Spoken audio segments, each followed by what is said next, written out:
Vision 2030 ഭാഗമായുള്ള സുപ്രധാനമായ പദ്ധതികളിലെല്ലാം വിജയം കൈവരിച്ചിരിക്കുകയാണ് സൗദി അറേബ്യ. എന്തായിരുന്നു വിഷൻ 2030? എന്തൊക്കെയാണ് അതിലൂടെ ലക്ഷ്യം വെച്ചത്? ഇപ്പോൾ വിഷൻ 2030 സൗദി അറേബ്യ എവിടെയാണ് എത്തി നിൽക്കുന്നത്?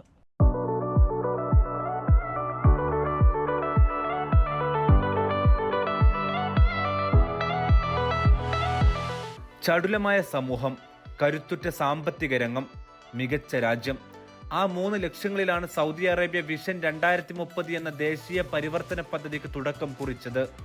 അത് വെറും ഒരു പദ്ധതിയായിരുന്നില്ല. സൗദി അറേബ്യ ഇത്രയും കാലം കെട്ടുപിണഞ്ഞു കിടന്നിരുന്ന മയക്കത്തിൽ നിന്നുള്ള ഉയർത്തെഴുന്നേൽപ്പായിരുന്നു.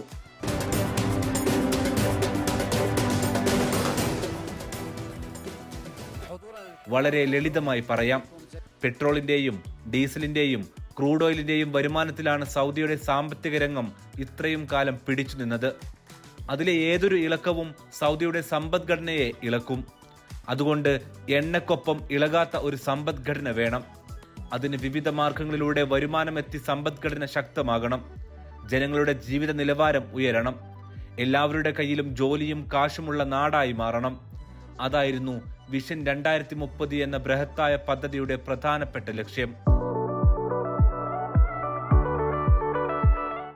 2016 ഏപ്രിൽ 25 സൗദി കിരീടാവകാശി മുഹമ്മദ് ബിൻ സൽമാൻ രാജകുമാരൻ അവതരിപ്പിച്ചതായിരുന്നു സൗദി അറേബ്യയുടെ വിഷൻ 2030. ഒരു നാടിനെ അടിമുടി മാറ്റുകയായിരുന്നു ആ പദ്ധതിയുടെ ലക്ഷ്യം. അത് ആരംഭിച്ചിട്ട് 8 വർഷം പിന്നിടുന്നു. രാജ്യത്തിന്റെ അഗാധമായ സാംസ്കാരിക പൈതൃകവും ശക്തമായ നിക്ഷേപവും പ്രയോജനപ്പെടുത്തി രാജ്യത്തെ മാറ്റുകയായിരുന്നു ലക്ഷ്യം. ദേശീയ പരിവർത്തന പദ്ധതിയുടെ ഭാഗമായി പ്രഖ്യാപിച്ച പദ്ധതികളിൽ മിക്കവയും പൂർത്തീകരണത്തോട് അടുക്കുന്നതായി സൗദി അറേബ്യ പ്രഖ്യാപിച്ചതാണ് പുതിയ വാർത്ത. വിഷൻ 2030 പ്രഖ്യാപിച്ച് 8 വർഷം പൂർത്തിയാകുന്ന വേളയിലാണ് ഇത് വരുന്നത് എന്ന പ്രത്യേകത കൂടിയുണ്ട്. അതായത് ലക്ഷ്യത്തിലേക്കെത്താൻ ഏതാണ്ട് 6 വർഷം ഇനിയും ബാക്കി നിൽക്കുമ്പോഴാണ് പ്രധാന ലക്ഷ്യങ്ങൾ സൗദി അറേബ്യ നേടുന്നത്. പദ്ധതിയുടെ ഭാഗമായി 1000-ലേറെ പദ്ധതികളാണ് പ്രഖ്യാപിച്ചിരുന്നത്.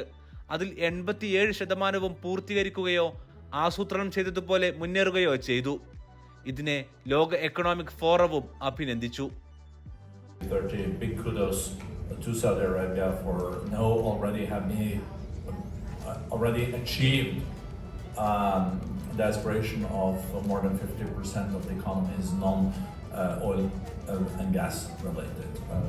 I think this has happened faster than expected, so it also shows that Saudi Arabia is really preparing for a future that is their economy is much more diversified. So that's very impressive, and also the other reforms that are related to the Vision 2030.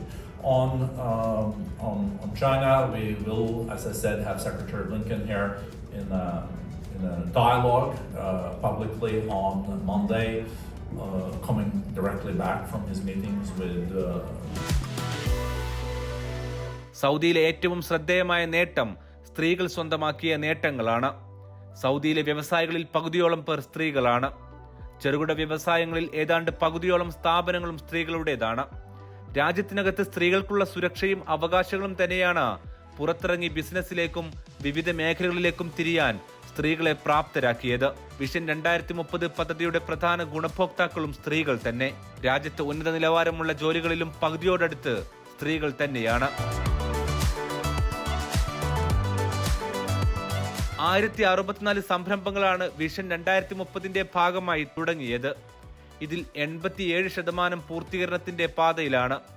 Public investment ഫണ്ടിന്റെ ആസ്തിയിലുണ്ടായ വരുമാനമാണ് ഇതിൽ ഏറ്റവും പ്രധാനപ്പെട്ടത്.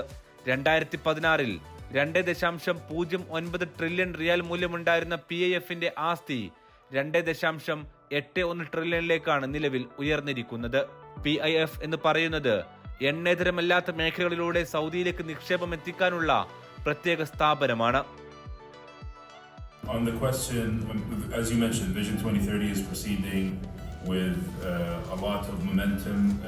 7 or 8 years in, today we're in the 8th year. The results, as I mentioned, on non-oil activities, this is a highlight.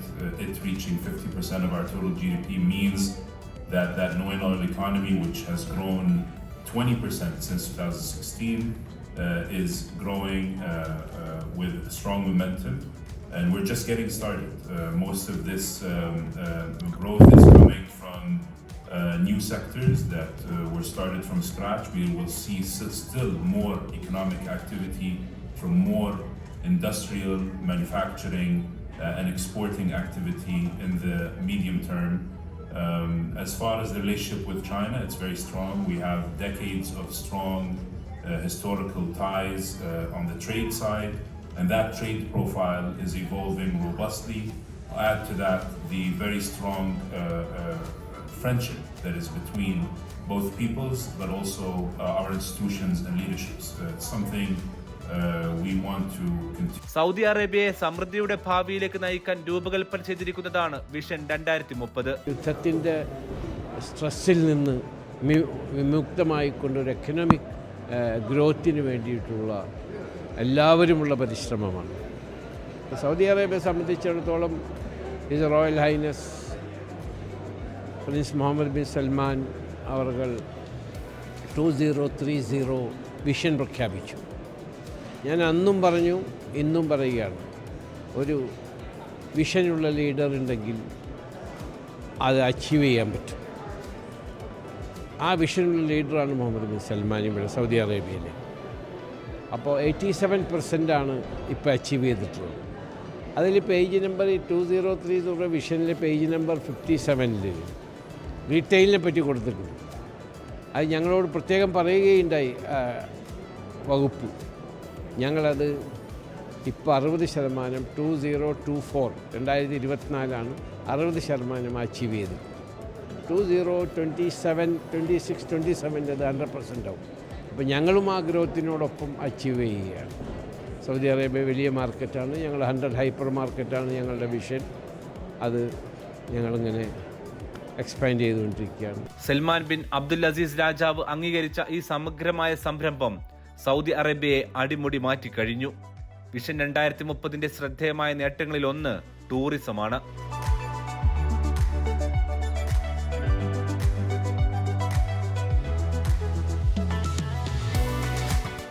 The kingdom has set out to do something unprecedented, and part of that is establishing sectors that never existed before. Talking about entertainment, sports. Yes, there were activity, but wasn't defined as a sector. Entertainment, sports, tourism, culture. I don't think you can imagine the US or Europe without these sectors, and now we're bringing them in. This requires the government leaning in and setting up these mega and giga projects to attract more private sector investment. And it's also important to keep in mind how large the kingdom is and how many regions there are and the types of clients and segments that will be addressed. All the projects are moving full steam ahead. Delivery is moving according to plan. We are delivering, and with delivery there's feedback from the market, from the actual delivery, and the kingdom will always prioritize, reprioritize whatever is needed for the best outcomes.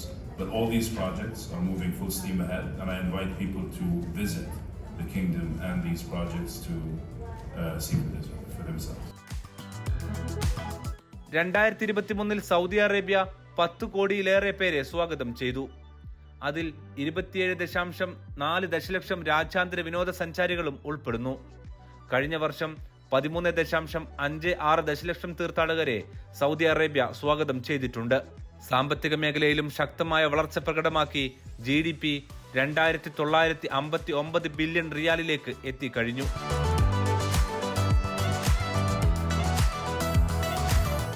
സൗദിയുടെ മറ്റൊരു പ്രധാനപ്പെട്ട നേട്ടം രാജ്യത്തെ പ്രധാനപ്പെട്ട ആളുകൾക്കെല്ലാം സ്വന്തമായി വീടുകൾ നിർമ്മിച്ചു നൽകി എന്നുള്ളതാണ്. 66,000-ലധികം കുടുംബങ്ങൾക്ക് നിലവിൽ സ്വന്തമായി വീടായി കഴിഞ്ഞു. വീട്ടുടമസ്ഥതാ നിരക്ക് 63.74 ആയി ഉയരുകയും ചെയ്തു. റിയാദിൽ എക്സ്പോ 2030 ആതിഥേയത്വം വഹിക്കാൻ ഒരുങ്ങുകയാണ് സൗദി അറേബ്യ. അതോടെ അതിന്റെ പ്രാദേശികവും അന്തർദേശീയവുമായ നിലവാരം ഉയരും. സാമ്പത്തികവും സാംസ്കാരികവുമായ വികസനത്തെക്കുറിച്ചുള്ള ആഗോള ചർച്ചകളിൽ സൗദി അറേബ്യ നിലവിൽ ഇടം നേടിക്കഴിഞ്ഞിട്ടുണ്ട്.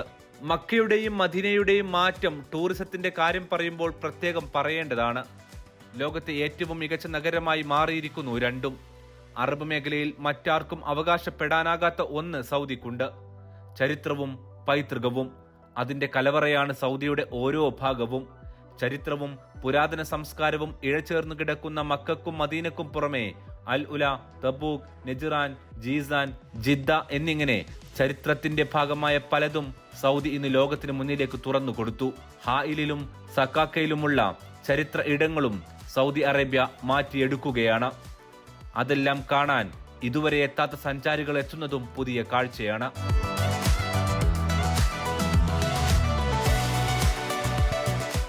ഈ സ്ട്രാറ്റജി, ഈ വെഫിൻ്റെ ഇന്നത്തെ സ്ട്രാറ്റജി മിഡിൽ ഈസ്റ്റിനെ സംബന്ധിച്ചിടത്തോളം ഒരു സ്റ്റാബിൾ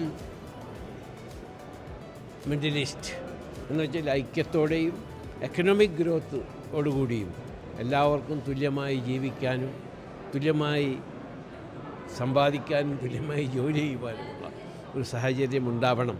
അതിന് സ്റ്റെബിലിറ്റി ആവശ്യമാണ്. രാജ്യങ്ങൾ തമ്മിലുള്ള സ്നേഹവും സാഹോദര്യവും അടുപ്പവും കൂട്ടണം ഈ മിഡിൽ ഈസ്റ്റിൽ എന്നതാണ് ഇന്നത്തെ ഒരു വിഷയം, ഒരു agenda. Special meeting on global collaboration and growth and energy for development. ആ ഗ്രോത്തും എനർജിയും ഡെവലപ്മെൻറ്റിന് വേണ്ടിയിട്ടാണ്. വൻകിട പദ്ധതികൾ സൗദിയിൽ പുരോഗമിക്കുന്നുണ്ട്. വൻതോതിൽ പണം വേണ്ടതാണ് ഓരോന്നും. എന്നാൽ വരുന്ന നിക്ഷേപത്തിന്റെ അടിസ്ഥാനത്തിൽ പദ്ധതികളിൽ മാറ്റം വരുത്തും. ഇക്കാര്യം എക്കോണമി ആൻഡ് പ്ലാനിംഗ് മിനിസ്റ്റർ ഓർമ്മപ്പെടുത്തുന്നുണ്ട്. അടിയന്തരമായി പരിഗണിക്കേണ്ടതിന് പ്രാധാന്യം നൽകും. സൗദി മുമ്പത്തെ പോലെയല്ല.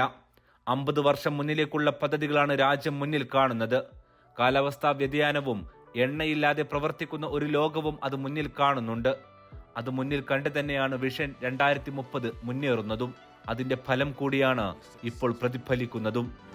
Positioning the kingdom as a global industrial force. Now this bold vision is brought to life as King Salman's Vision 2030. وضعت نصب عيني السائل نحو التنمية الشاملة، تحقيق مستقبل أفضل للوطن وأبنائه.